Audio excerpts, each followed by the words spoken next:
Tennessee WildCast is live on the air with the latest on hunting, fishing, boating, and all things outdoors. Make welcome your host, drummer, and outdoor expert novice, Jason Harmon. Hello, everybody, and welcome to this edition of Tennessee WildCast. I'm Jason Harmon, and we are live right here at the Fall Creek Falls State Park, which is pretty cool. We're at the clubhouse here on the golf course, and got Miss Mimi Barnes with me. She's our Region 3 information Good to be girl, back. and glad to have her with me. Yeah, happy to be back. Yeah, we got some good stuff today. We're going to be talking about how the park partnerships with us and how we work together on a lot of different things, from fisheries, and mainly fisheries today, but there's a lot of stuff to do here at the park, including golf right here on the golf course, and there's all kinds of stuff like rock climbing, fishing, hiking, everything, just about everything you can do outdoors, you can find it right here at Fall Creek Falls. Yeah, Fall Creek Falls is at a beautiful, beautiful state park. We were told earlier it's the #1 visited state park in the state of Tennessee, and they had 1.5 million visitors last year alone. So a busy place. Yep. But you wouldn't know it. I mean, it's so expansive and absolutely beautiful regardless of the time of year. Right. And I'll go ahead and mention this just to get it out there. We're on location today because of a special hunt that we were doing here at the park. You'll see some rangers and gators and stuff out here behind us, and hunters coming in and out. But they're taking some deer off the park here. Another partnership where they allow some soldiers and wounded veterans and that kind of thing to come in and take some deer off the property, help manage the deer populations, as well as give them an opportunity to hunt. Yeah, if you've been to the park before, you've probably seen deer walking down the middle of the road. And Will mentioned that Will Collier's with us today, and he mentioned that he's played golf here and actually had deer stand next to him when he's teeing off. Oh, yeah, they don't care. Yeah. So that partnership, we have a lot of supporters for that partnership, and they're actually hoping to reduce the deer herds around here a little bit, and that helps the overall health of the park. Deer eat everything from the ground up as far as they can reach. You can see that browse line through the woods. Yeah, that's one of the great partnerships we have with the state parks. And you mentioned it, Mr. Will Collier is with us today. We appreciate you being with us. Well, happy to be here. He's our fisheries biologist in Region 3, or one of the fisheries biologists in Region 3, focusing on streams and rivers, right? That's right. Okay, cool. Been with us how long? How long you been with the agency? It's my 5th year. 5th year, and Mimi was talking earlier, it's kind of cool how you came from the teaching role. You were a teacher.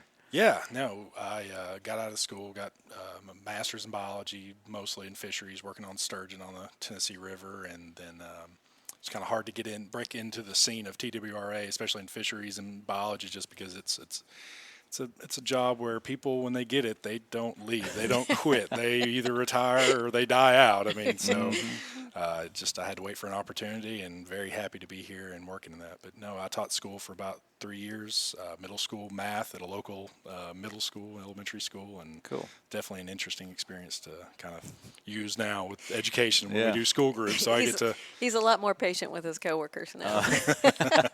That training, being patient with middle schoolers. Well, we appreciate you being here with us, and he's going to try to lead us through this conversation today that talk about how we partner with this park, Fall Creek Falls, and other parks, and fish stockings and things like that. So we'll kick it off today, starting with the winter trout stuff. Winter trout stockings are underway right now, and we stock bodies of water here in this area, right? Yeah, no, we have a number of winter trout stockings in Region 3, all the way from down near Chattanooga on Lake Junior, Athens, City Lake. We got Monterey, there's Cane Creek Park in Cookeville, and then we have the George Hole here in Fall Creek Falls State Park that we just started up last year. Cool, and you said that was part of Cane Creek, correct? It is, yeah. There's Cane Creek that flows through the park. Cane Creek Falls is just down the road there, and we stock the George Hole during the winter trout stockings and in October. And the winter trout here would go in late February in the George Hole, and that's an area where people could walk right down to the water. There's great access. It's this nice pool area, and it's an interesting place. The Cane Creek even flows downstream into further into Van Buren County, and we have another trout stocking locations down there during the spring trout stockings that we've actually added up here as well. So What kind of? Cool. Oh, go ahead. Sorry. No, we have Cane Creek, Lower Cane Creek, and we have Upper Cane Creek that both get stocked with trout. One's on the plateau and one's right off. What kind of response have you had to that stocking here at the George Hole? It's been very positive. I've been in contact with Jacob Young, the park manager, a lot, trying to get a feel for how much use it's getting, and it's gotten a lot of pressure. And so we started that kind of as a trial this past spring, I guess at the end of February.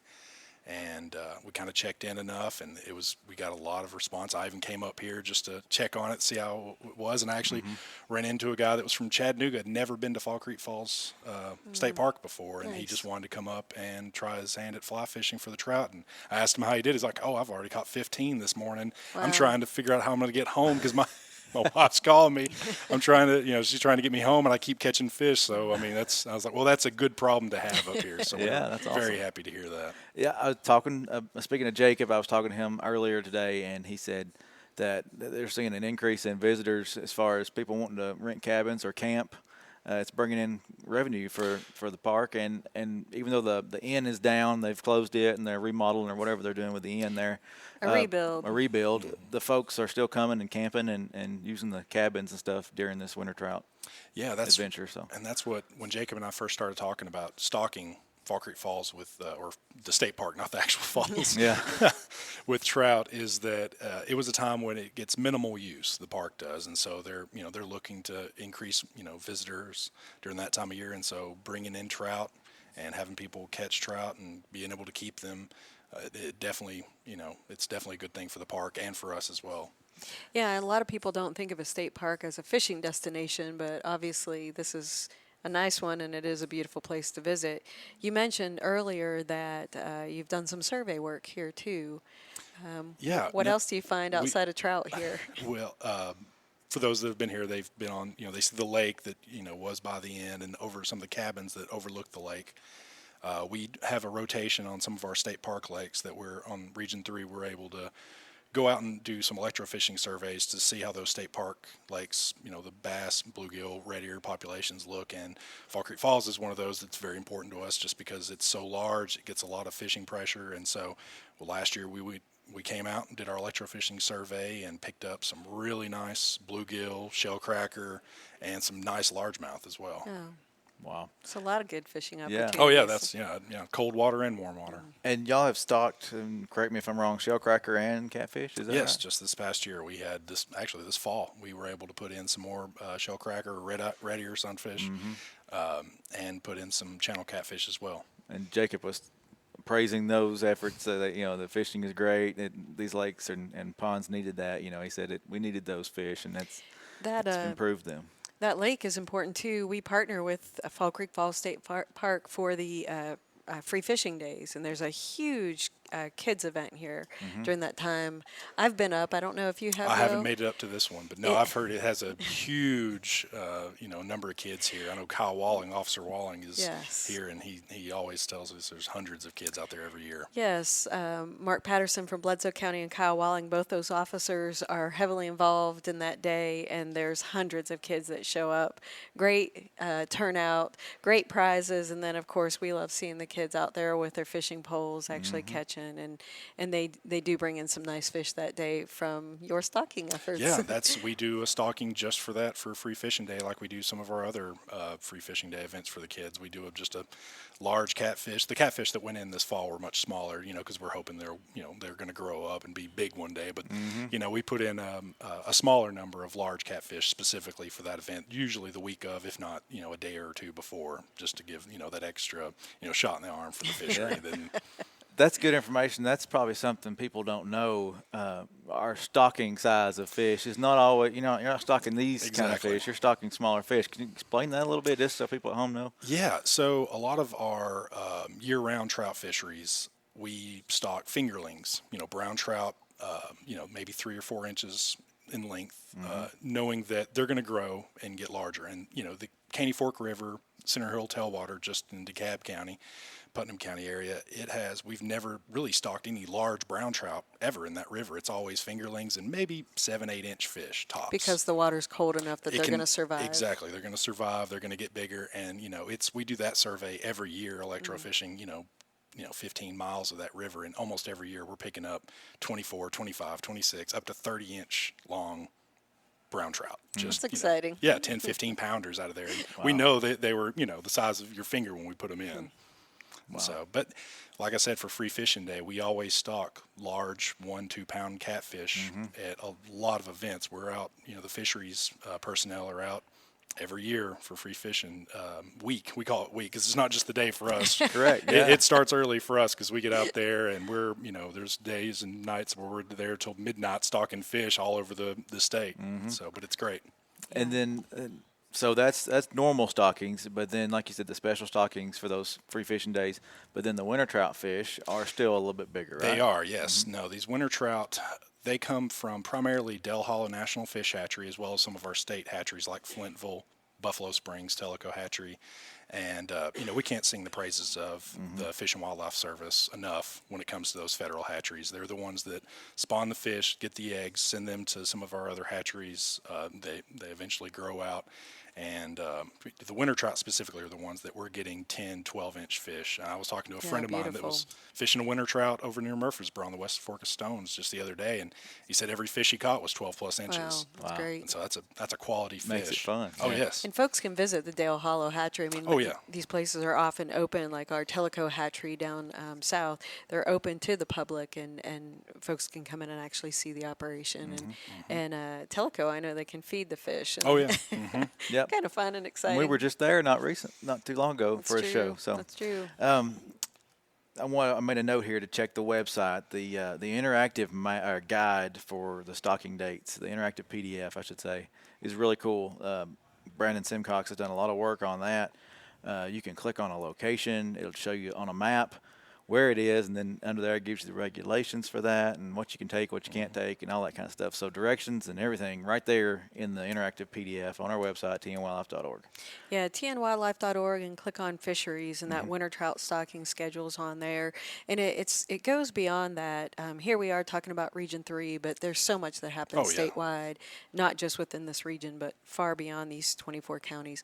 Earlier you mentioned the stocking down on the Tellico, and would you talk a little bit about that delayed harvest? Yeah, we have a number of delayed harvests. And maybe explain delayed harvest. Yeah, Yes. exactly. Some folks don't know. Right. Delayed harvest season is just that. It's when you delay the harvest of the fish. And so usually, depending on the river, and you have to check the fishing guide to make sure that you're, abiding by the regulations. But usually it's the 1st of October is the delayed harvest season will begin. And what that means is it's only catch and release until usually about early March, depending on the river.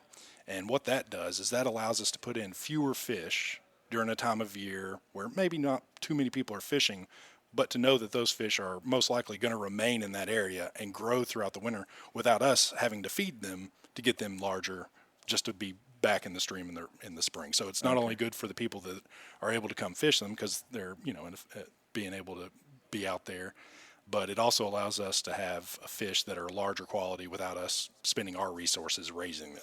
And it's also true because water temperatures will start to increase. Yes. Once spring hits. Right. So then they're harvestable. Yeah, exactly. And so that it basically gives a good quality product right for the harvest season. Hiwassee River is one of the better ones where those fish that come in October and December, some in November, it gives people that want to catch and release fish the time to go do it. They can have that river almost to themselves for catch and release fishing, and that's a big passion for a lot of people. And then it allows us to have a good quality product in there in the spring for anybody that wants to come in and catch those fish and take them and harvest them. And it is another gorgeous spot. Yeah. Oh, yeah. And if I don't want to put you on the spot here, but what's the take that come that time of year? How many can they take? Seven. Seven. Depending on the statewide trout regulations for trout is 7 fish per day. Okay. Certain rivers have different regulations. Right. The Hiwassee, it's only 2 can be brown trout. There's no size limit. But if you go to like the Caney Fork River, Center Hill tailwater, it's 5 total fish. Only 1 can be a brown. It's got to be 24 inches or larger, so a trophy. And then the rainbows and brook trout that are there have a slot limit on them, 14 to 20 inch protected. Sounds like we can put him on the spot anytime. I know. He knows exactly what he's talking about. But again, tnwildlife.org, the most up-to-date fishing guide is there in PDF form. You can check it from your smartphone. Exactly, yeah, through the app or through online, tnwildlife.org.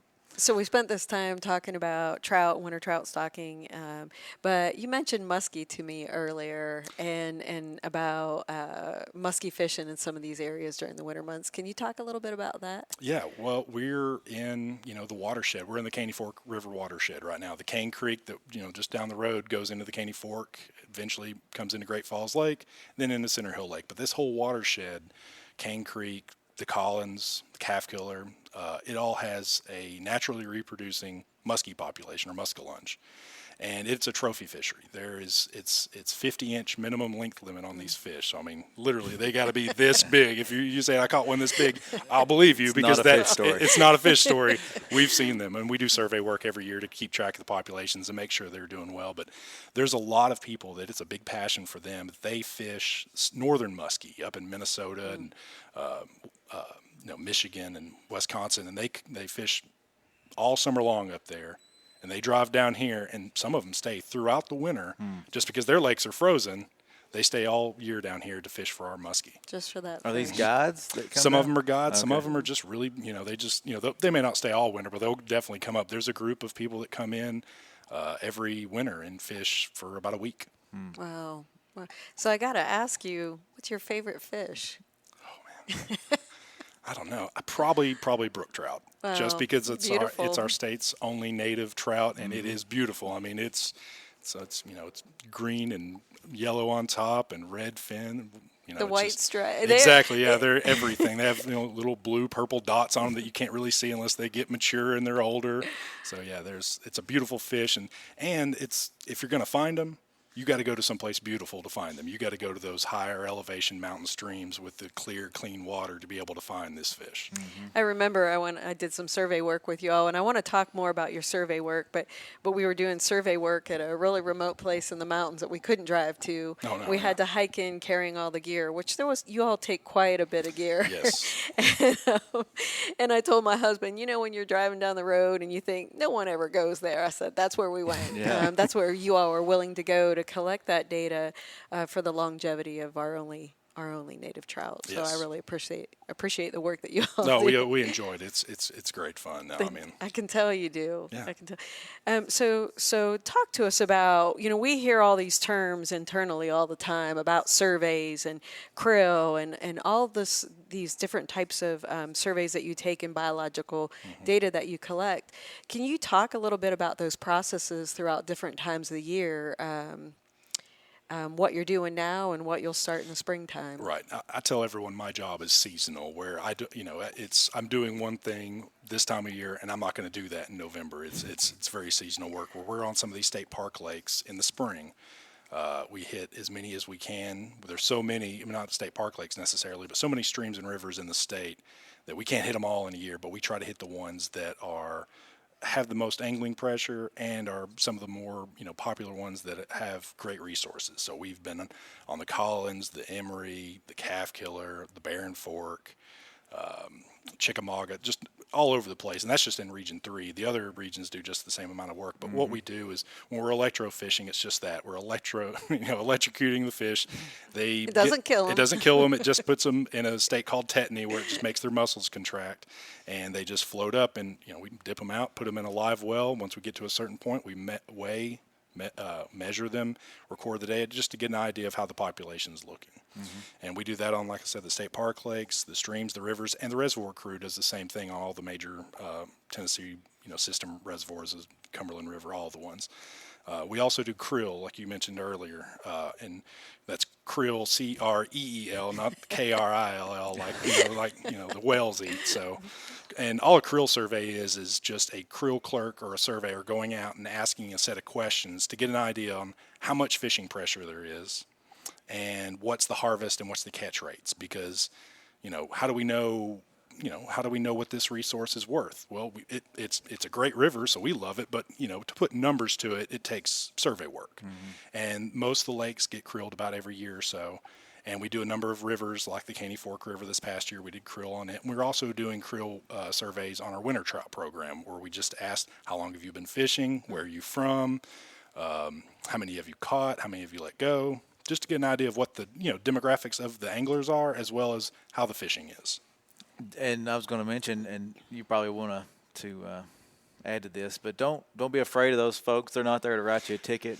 So some people may run from them, or I'm not in law enforcement, and every time I walk up to someone, it is, I got my license. I'll show you. I don't need to see your license. I'm just asking a set of questions. I just want to know how the fishing is. Right. But you can show me your license if you want to. But we appreciate you. Exactly. Thank you. Yes. But that data really goes into a long-term vision. Oh yes. To ensure the health and the betterment, and to help uphold the TWRA mission, which we all do believe in. A lot of our stocking rates are based upon the creel surveys, like the winter trout, where if the catch rates are not high enough, then maybe we're wasting trout. Maybe we need to allocate that to somewhere else that it's going to get used, because a lot of these winter trout places, it's great in the winter when the water's cold, but for rainbow trout and most trout, it's got to be below 70, 72 degrees for those fish to survive. And so we don't want to waste our resources when people aren't catching them, so we want to make sure those are going to the right spots.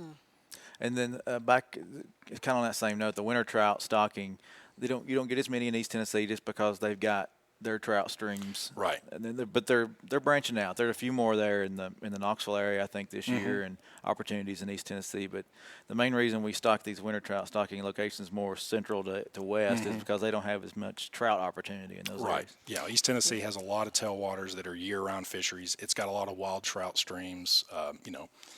Region 1 doesn't. It gives them that opportunity, which is amazing. And we do meet people from not just across Tennessee, but even from outside the state that are enjoying the hard work that takes place throughout the year, not just in the winter. Exactly. Well, if you get a chance to come visit Fall Creek Falls, try to do that. We appreciate them having us here and getting to experience this. Come see the falls. You were saying earlier it's the number one or the tallest fall. Tallest fall east of the Rocky Mountains. Rockies, so that's pretty cool. And come check that out. Come enjoy some of the fishing opportunities here, all the other outdoor activities that are offered here at the state park. We appreciate them having us here and being able to bring a show from the park. It's pretty fun. Yeah. Go ahead. I was just going to ask, anything else you want to touch on with fisheries? I mean, you have the mic.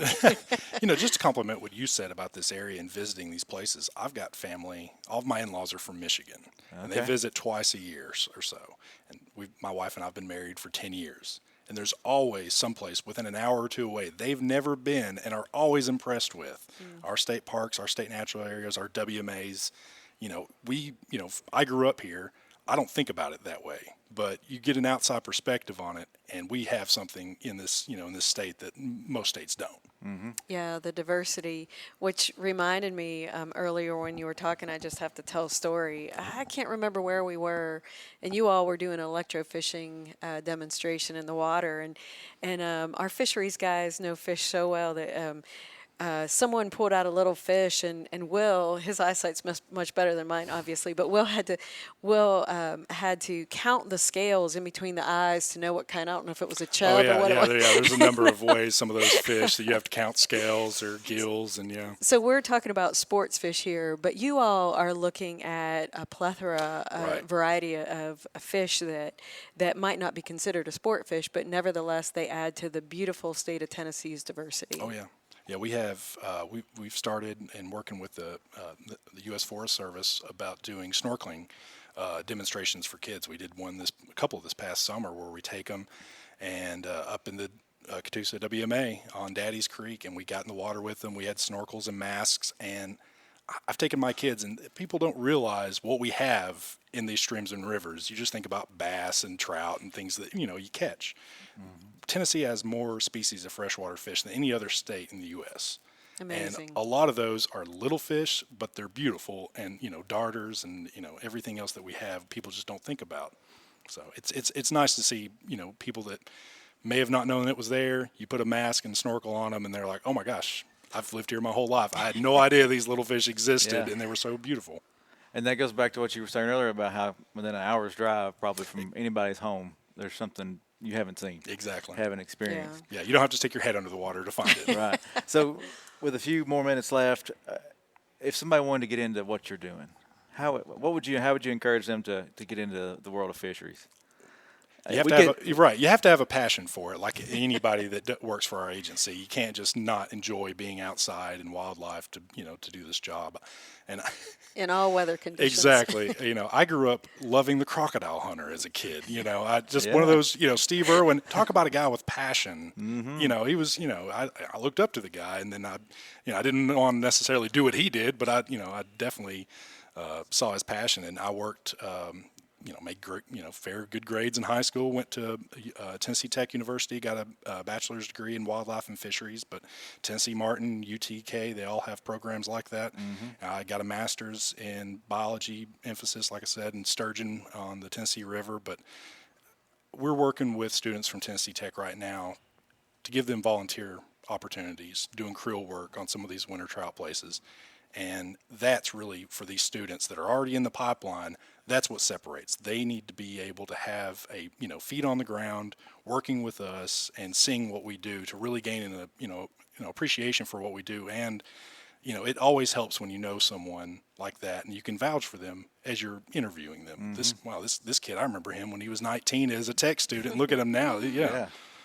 Well, and then you don't have to. I mean, it's not all law. It's not all law dogs. We're not out riding. Not everybody's out riding tickets. We got biologists. We've got on the wildlife side and the fishery side and non-game and all that kind of stuff. Yeah, so there's a lot of behind-the-scenes people you don't. And then there's folks like me and Mimi. They're doing information stuff. Right. So there's all kinds of different avenues. Yep. And so people always ask, how can I get involved? How can I be a part of the agency? I want to do this or that. And yeah, we get messaged a lot on Facebook where folks say, what do I need? And they might ask about a specific job, and it all really does start with that education. And Will's definitely got it. I've seen him count scales between fish's eyes. That's what led me to that question. I was like, man, it's a lot. That's what my friends say. I was like, what do you do for a job? I was like, I count fish. That's what we do for play in the creek and count fish. And then put them in very hard to understand equations to come up with. Well, we thank you for what you do, Will, and all the hard work you put into I enjoy it. Region 3 and beyond. Yeah. We really appreciate you being a part of the show and taking time to come up here. And we want to thank the state park for allowing us to be here today. And we're thankful for those partnerships. We know they appreciate it, and we appreciate it as well. It gives opportunity for folks to enjoy great opportunities in different parts of the state. So, it does. Thank you. Thank you. Thank you, Mimi. And we will see y'all next time right here on Tennessee WildCast. Thanks for tuning in. Stay connected with TWRA by visiting our website at tnwildlife.org and follow us on Facebook, Twitter, and Instagram. Hey, it's all about Tennessee wildlife. It's what we do. Tennessee WildCast will be on the air again next week. We'll see you then.